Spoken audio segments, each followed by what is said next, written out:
जय हिंदू राष्ट्र। मैं दक्षिणपंथी चिंतकों के बीच में, दक्षिणपंथी विचारकों के बीच में एक ऐसा व्यक्ति माना जाता हूं जो मोदी जी के पक्ष में बात नहीं करता। मैं भाजपा की अच्छी खासी आलोचना भी करता हूं, बल्कि इस घेरे में कई बार संघ भी आ जाता है, क्योंकि मुझे लगता है कि ये चीजें ठीक नहीं हो रही, इनको बदलना चाहिए। मेरे लिए भारतीय जनता पार्टी या कोई भी संगठन एक टूल है जिसके माध्यम से राष्ट्र और धर्म का हित करना है। इसके बावजूद कुछ चीजें ऐसी हैं जिसकी प्रशंसा करनी पड़ती है। हमारे प्रधानमंत्री मोदी वैश्विक स्तर पर अद्भुत राजनीतिज्ञ साबित हो रहे हैं। एक ऐसा व्यक्ति जिसके लिए किसी तरह से अमेरिका में कोई स्थान न बन जाए, जिसको वीजा ना मिले, इसके लिए भारत के कुछ चंडालों ने प्रयास किया, जो बाद में पता लगा कि ये बिल्कुल जो गुजरात में जो दंगे हुए उनके लोगों के बीच के लोग थे। तीस्ता जावेद शीतलवाड़, जावेद से उन्होंने शादी की है, वो इस्लामी हैं, नाम उन्होंने रखा हुआ है। ऐसे लोगों ने बहुत कोशिश की और मोदी जी का वीजा कैंसिल हुआ। ये अलग बात कि वो भारत से ही उन्होंने फिर अमेरिका के भारतीयों को संबोधित किया, और आज स्थिति ये है कि वो अमेरिका जा रहे हैं तो उनको हर प्रकार से कुछ जो सामान्य शिष्टाचार है, जो प्रोटोकॉल हैं, उनसे कहीं ज्यादा उनके ऊपर ध्यान लोगों का है। सारा विश्व उनको देख रहा है। जब वो संसद को अमेरिका के संबोधित करते हैं तो दोनों सदनों के लोग, विपक्ष के पक्ष के, दसियों बार स्टैंडिंग ओवेशन देते हैं, खड़े होकर तालियां बजाते हैं, जो अमेरिका के संदर्भ में बड़ा प्रतिष्ठित सम्मान माना जाता है। अद्भुत उनका सम्मान है, उनके प्रति बहुत सजगता है, और भारतवासी, भारतवंशी भरपूर सम्मान पा रहे हैं। भारतवंशियों ने भी इसमें बड़ा योगदान किया है। 40 लाख से अधिक भारतवंशी अमेरिका में निवास करते हैं। उन लोगों ने अपने अपने स्थानों पर बड़ी उन्नति की है, बड़ा व्यवस्थित रूप से आगे बढ़े हैं। मेरे एक मित्र हैं जो कई बार मुझसे, मैंने उनका इंटरव्यू भी किया है, कनाडा के हैं, पाकिस्तान मूल के हैं।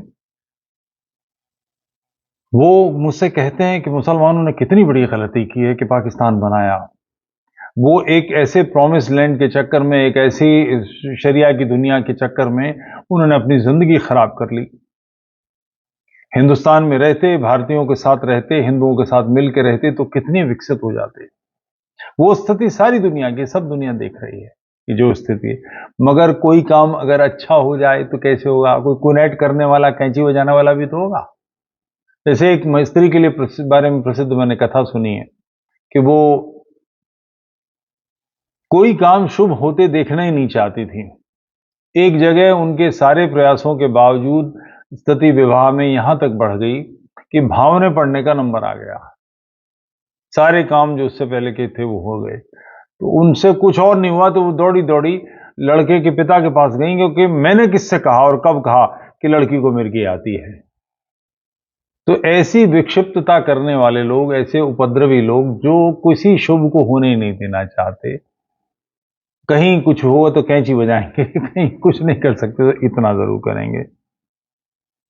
ओबामा ऐसे ही व्यक्ति बनकर प्रकट हुए हैं। मोदी जी की यात्रा में उन्होंने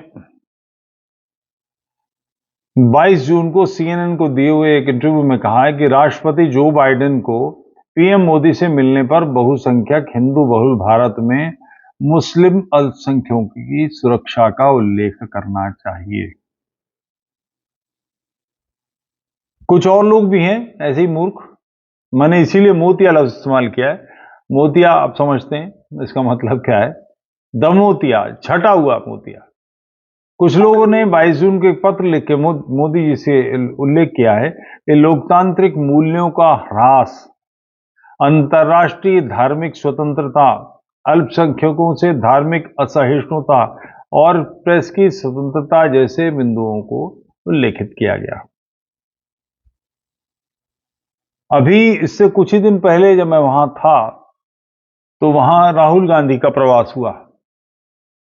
राहुल गांधी के प्रवास को ऑर्गेनाइज करने वाले लोग सारे इस्लामी थे, पाकिस्तानी मुसलमान जो अमेरिका में बस गए हैं, कश्मीरी स्वतंत्र कश्मीर के वो मुसलमान जो अमेरिका में बस गए उन्होंने, और बांग्लादेश के कुछ लोग थे। इसके अलावा अमेरिका का जो बिल्कुल ही अघोरी पूंजीपति है जॉर्ज सोरोस, वो इसके पीछे सम्मिलित था। ये ध्यान रखने वाली बात है कि ओबामा जब प्रेसिडेंट थे तो भारत में आए थे, तो उन्होंने अपने प्रवास का प्रयोग, भारत में आगमन का प्रयोग अपने को इस्लाम से बड़े तगड़े रूप से, गहरे रूप से जुड़े रहने की मनोवृत्ति प्रकट करने के लिए किया। हमारे डायस का, हमारे भारत का इस्तेमाल उन्होंने विश्व भर में ये मैसेज देने के लिए किया कि वो इस्लाम के पक्षधर हैं। यहां भारत में जब इंटरव्यू उनका लिया गया था तो उसमें उन्होंने कहा कि भारत की मुसलमान आबादी संगठित है, शब्दों का ध्यान रखें, और वो स्वयं को भारतीय मानती है, इसलिए भारत को अपनी मुस्लिम आबादी को संजोना चाहिए और उनका बड़े दुलार से पालन पोषण करना चाहिए। मैं समझ नहीं पाता कि ये लोग किस आधार पर इस निष्कर्ष पर पहुंचे कि भारत में मुस्लिम आबादी के ऊपर कोई समस्या है। आप सामान्य रूप से ऐसी घटनाएं सुनते हैं कि किसी मुस्लिम लड़के ने अपनी हिंदू गर्लफ्रेंड के टुकड़े कर दिए, गोली मार दी, चाकू मार दिया, हत्या कर दी, हिंदूवादी राष्ट्रवादी नेता मारे गए उनके द्वारा। मैं केवल दो उदाहरण मांगना चाहूंगा कि जहां पता लगे कि राष्ट्रवादियों ने मुसलमानों को सताया हो, मारा हो। ओबामा का बाप मुसलमान था, उसने जो उनको नहीं, क्षमा करेंगे, उसको जो संस्कार दिए उसका परिणाम है। ये व्यक्ति न तो इतिहास का जानकार है, न इसको अंतर्राष्ट्रीय स्तर पर इस्लाम की बढ़ती हुई तानाशाही मनोवृत्ति की कुछ जानकारी है। उसको इस बात का बिल्कुल अंदाजा नहीं है कि इस्लामी अपनी स्त्रियों के प्रति कितने क्रूर हैं, वो अमुस्लिमों के लिए कितने हिंसक हैं, इसकी कोई जानकारी नहीं है। भारत में रहने वाले मुसलमान और भारत के आसपास के मुसलमान जो भारत को तोड़कर देश बनाकर स्थित हैं, वो एक तकनीकी चीज इस्तेमाल करते हैं, ग़ज़वा-ए हिंद। ग़ज़वा का अर्थ है युद्ध, मगर सामान्य युद्ध नहीं है, ऐसा युद्ध जिसमें मोहम्मद स्वयं सम्मिलित हुआ हो या वो आत्मिक रूप से सम्मिलित हो और उसके निर्देश पर ये हमला हो। मैं ग़ज़वा-ए हिंद की हदीस आपको पढ़कर सुनाता हूं। सुनन अन-निसाई की 3175वीं हदीस है ग़ज़वा-ए Hind. It was narrated that the freed slave of Messenger of Allah Muhammad said, the Messenger of Allah, something वो अल्लाह टाइप की कुछ बातें, there are two groups of my ummah whom Allah will free from the fire, the group that invades India and the group that will be the Isa ibn Maryam peace, अजन क्या वो कहता है, मोहम्मद ने ये कहा कि मेरे दो गिरोह ऐसे होंगे, यानी मुसलमानों के दो गिरोह शब्द सही है, गिरोह डकैतों के, गुंडों के, बदमाशों के होते हैं, सब भिलों का कोई गिरोह नहीं होता। ये दो गिरोह ऐसे होंगे जिन्हें अल्लाह मियां ने जहन्नम की आग से फ्री कर दिया, बचे हैं, वो उन पर आग असर नहीं करेगी, आग नहीं जलेंगे। एक वो जो हिंदुस्तान पर हमला करेगा और उसे जीतेगा, दूसरा वो जो ईसा के साथ होगा और वो काफिरों पे हमला करेगा और ईसा सारे काफिरों को खत्म करेंगे और सूरों को मार डालेंगे। आप कल्पना करें, ईसा तलवार लिए सूरों के पीछे भगे जा रहे हैं, सूर आगे और वो सूरों को मार रहे हैं। ये चिंतन है। दो गिरोहों की बात की जाती है, काले झंडे वाले गिरोह होंगे जो भारत पर हमला करेंगे और भारत के राजाओं को जंजीरों में बांध के, उन्होंने सिंध लफ्ज इस्तेमाल किया है इसकी तफसीर में। तो सिंध तो मेरे सामने आज मुसलमान पहले से है, वो सिंध पर हमला करेंगे, इसका मतलब सिंध वापस भारत में मिलेगा और ये पूरा क्षेत्र हिंदू बनेगा। मोहम्मद की इस हदीस के सदक़े ये धरती वापस हमें मिलेगी हमारी, फिर देख लेंगे तुम्हारी तो ताल ठोक के बढ़ेंगे, कोई समस्या नहीं है। दूसरी ये है कि चीन की तरफ से एक लश्कर आएगा, वो ईसा से मिलेगा, ईसा ऊपर से उतर के आएगा और सूअरों को मारेगा और काफिरों को मारेगा। इस मानसिकता के साथ, यानी यहां के अल्पसंख्यक जो यहां 14, 15, 16% हैं, इस पूरे भारत के लोगों को इस्लामी बनाने का सपना देखते हैं, उसके लिए काम करते हैं, लगातार काम कर रहे हैं। बराक ओबामा इस बला का मोती है, उसे इस वास्तविकता का बिल्कुल अंदाजा नहीं है, कुछ भी अंदाजा नहीं है। और उसका कारण हम हैं, हमारे राष्ट्रवादी समूह, हमारे राष्ट्रवादी संगठन, जिन्होंने हिंदुओं पर हो रहे अन्याय के प्रति कभी समाज को जागृत नहीं किया, विश्व को नहीं बताया, कभी ये बात की ही नहीं कि इस देश में हिंदुओं पर, उनकी अपनी धरती में हिंदुओं पर क्या गुजरा है, क्या बीती है। सैकड़ों सालों का इतिहास है, भयानक रक्त रंजित इतिहास है। काफिरों की चीखें, उनको मारा जाना, उनकी स्त्रियों के साथ भयानक बलात्कार, उनको बेचा जाना, इसकी पेंटिंग्स मिलती हैं अरब कंट्रीज में, ईरान में, जिनमें काफिरों के साथ ये सब हुआ है कि नग्न लड़कियां खड़ी हैं और मुल्ला पार्टी उनको खरीद रही है, शेख उनको खरीद रहे हैं। इसकी पेंटिंग कैसे बनती हैं? ये चीजें समाज में नहीं हो तो उन्होंने अपनी किताबों में, अपने साहित्य में, अपने इतिहास में दर्ज किया है। सीताराम गोयल जी की जो 2 किताबें हैं, Hindu temples what happened to them in Muslim era and Islamic evidences, कि इस्लामियों ने अपने साहित्य में क्या लिखा है जो उन्होंने काफिरों के साथ यहां किया है। कुतुब मीनार के परिसर में एक मस्जिद है, कुव्वतुल इस्लाम, इस्लाम की शक्ति, इस्लाम की ताकत नाम की, वहां एक बोर्ड लगा है और सरकार की तरफ से लगा है, ये 27 हिंदू और जैन मंदिरों को तोड़कर बनाई गई है। ये सारे भारत में ये होता रहा है। ये मानसिकता आज भी काम कर रही है और ये सुसरा कलुआ कह रहा है कि भारत में मुसलमानों को सुरक्षित रखा जाना चाहिए, उनके अधिकार सुरक्षित रखे जाने चाहिए। इस्लामी लोग कठिनाइयों में हैं। इस्लाम को समझते हो मियां बराक ओबामा? इस्लाम है क्या? किस तरह से वो गैर मुस्लिमों के साथ बर्ताव करना चाहता है, करता रहा है, करना चाहेगा, इसका अंदाजा है? 9/11 तुम्हारी छाती पे ही हुआ, तुम्हें अंदाजा है 9/11 क्या था, जिन्होंने किया उनकी मानसिकता क्या थी? कोई अफगानिस्तान जैसा टुइयां सा देश कोई अमेरिका के खिलाफ जंग का ऐलान कर रहा था, वहां का एक समूह है जिसने ये काम किया, उस समूह की मानसिकता क्या थी, किस जहनियत से वो काम कर रहा है? आईसिस सीरिया में, इराक में 9-9, 10-10 साल की यजीदी बच्चियों को चेन से बांध के जानवरों की तरह नीलाम कर रहे थे। उन लड़कियों ने जो बाद में छुड़ाई गई, बयान दिए कि हमें मालूम नहीं कितने हजार लोगों ने हमारे साथ रेप किया है। इसका अंदाजा है? सादतन मंटो की कहानी पढ़ो, टोबा टेक सिंह, खोल दो उसकी कहानी पढ़ो तो समझ में आएगा क्या हुआ है, कैसी गुजरी है। और इस मानसिकता के लोग कुछ शांत नहीं बैठे, वो लोग आज भी उसी पर काम कर रहे हैं। वो दारुल हरब और दारुल इस्लाम के बारे में बिल्कुल क्लियर हैं, काफिर मुशरिक वाजिबुल कत्ल हैं, उनको मार दिया जाना चाहिए, वो उसके लिए बिल्कुल स्पष्ट है। कभी ये सूझता है ओबामा तुम्हारे बाप या भारतीय मुसलमान या बांग्लादेशी मुसलमान या पाकिस्तानी मुसलमान या अफगानी मुसलमान या कजाकिस्तान, उज्बेकिस्तान, अजरबैजान, सिंकियांग, तुर्की इत्यादि के जो मुसलमान हैं, ये मूल मुसलमान नहीं है। ये इससे पहले ईसाई थे या बौद्ध थे, उससे पहले हिंदू थे। ये सारे क्षेत्र इस्लामिक बने कैसे? किस मानसिकता ने बनाया? अपने आप तो नहीं हुआ, इसके लिए काम हुआ, हमले हुए। ईरान पे क्या गुजरी है? एक सामने का देश लेबनान, 70 के दशक में लेबनान ईसाई देश था, इस्लामी बन गया, कैसे बना?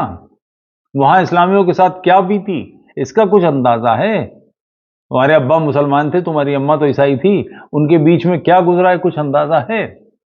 कैसे उन्होंने सारे अफ्रीका को मुसलमान बनाया, कैसे काफिरों के कत्ल किए, किस तरह से संहार किए, उनके सरों के पिरामिड बनाए, ये सब कुछ इस्लामी इतिहास का हिस्सा है। भारत के में इस्लामी लोग कठिनाइयों में हैं, वो भारत पर कब्जा जमाने की, भारत के सारे काफिरों को खत्म करने की योजनाएं बना रहे हैं। उसके संगठन घोषणा करते हैं इसकी। तो जिहाद उनका मकसद है, जिंदगी है। जिहाद के लिए अपनी जान लगाए हुए हैं। और आप पता नहीं किस एंगल से देख रहे हैं। भेंगे से भेंगा व्यक्ति भी इतना ही आड़ा तिरछा देखेगा, कुछ तो सामने दिखाई देगा उसे। आपको कुछ भी नहीं दिख रहा। जो कुछ भारत में हुआ है, इस्लामियों ने कितने हिंदू नेताओं की हत्या की अंदाजा है? जो ये कह रहे हो कि भारत के इस्लामी लोग कठिनाई में हैं, पता तो लगे कहां कठिनाई में हैं। भारत की मानसिकता है, भारत की परंपरा है कि हम गाय का सम्मान करते हैं। इस्लामिक क्षेत्रों में कुर्बानी के मौके पर गायों की हत्याएं सामान्य बात हैं। बंगाल में सामान्य बात है। अभी केरल में मुख्यमंत्री के बेटे ने कहा है पुलिस को, मौके का आदेश दिया है कि गोरक्षकों के पिछवाड़े पे लात मार के उन्हें जेल में डाल दो। ये कहने वाला हिंदू है। क्यों कह रहा है? इस्लामियों की वोट से उसका काम हुआ है, उसके बाप का काम हुआ है। अब वो व्यक्तिगत हित में, व्यक्तिगत लाभ के लिए जिस व्यवस्था में के वर्चस्व पर वो आया है, तो जिन लोगों ने उसे कंधे पर उठाया है उनकी बोलेगा ना, उनकी बजाएगा, उनकी गाएगा। इस्लामियों का इस देश में इतना दबदबा है। आपकी इस बेहुदा बात पर मोदी दृढ़ता से जवाब नहीं दे पाए, रीनी मिमी करते रहे। आप इतनी बात कह सकते हैं, इस्लामी अमेरिका में कोई कसर नहीं छोड़ रहे। अमेरिका के लोगों को कन्वर्ट करने में, कन्विंस करने में, मुसलमान बनाने में धड़ल्ले से काम कर रहे हैं। आपको भी उनकी गाने बजाने का मजबूरी है। जिस समय चुनाव था उस समय चर्चा थी कि सऊदी अरब ने 500 करोड़ रुपए दिए हैं चुनाव जितवाने के लिए। ये सामान्य चर्चा थी। कहां से आता है पैसा? ज़कात। ज़कात पर किसका हक है? कुरान कहती है सबसे पहले उनका जो ज़कात इकट्ठा करते हैं, फिर उसके बाद काफिरों के इमामों के दिल परछाने के लिए, यानी नॉन मुस्लिम लीडर्स के लिए, नॉन मुस्लिम ऑर्गेनाइजेशंस के लीडर्स के लिए, उनके दिलों को अपने फेवर में लाने के लिए। बिल्कुल स्पष्ट सोच है। इस सोच वालों को, जिनके पास एक रोड मैप है सारी दुनिया को मुसलमान बनाने का, सारे काफिरों को कत्ल करने के जो सपने देखते हैं, जो सारे काफिरों की औरतों को लूट कर अपनी सेक्स स्लेव बनाने का सपना देखते हैं, क्योंकि ये सब काम इनके साहबियों ने, इनके रसूल ने, मोहम्मद ने, इन सब लोगों ने किया है। हिस्टोरिकल फैक्ट्स हैं ये, इसे को बदल नहीं सकता। उस मानसिकता वालों के लोगों के लिए कहा जा रहा है कि लोग कठिनाइयों में हैं। ओबामा साहब, आप निजी रूप से, आपके बाप मुसलमान होंगे, आप इस्लामी आस्था के व्यक्ति होंगे, जैसा भी है, मुझे नहीं मालूम क्या है कि नहीं है, मगर आपके बच्चे इस्लामी ढंग से नहीं जीते, आपकी बेटियां इस्लामी ढंग से नहीं जीती हैं, खुलेपन से जीती हैं। अगली पीढ़ी इस खुलेपन से जीने के लिए बचेगी नहीं अगर इस्लामी सफल हो गए।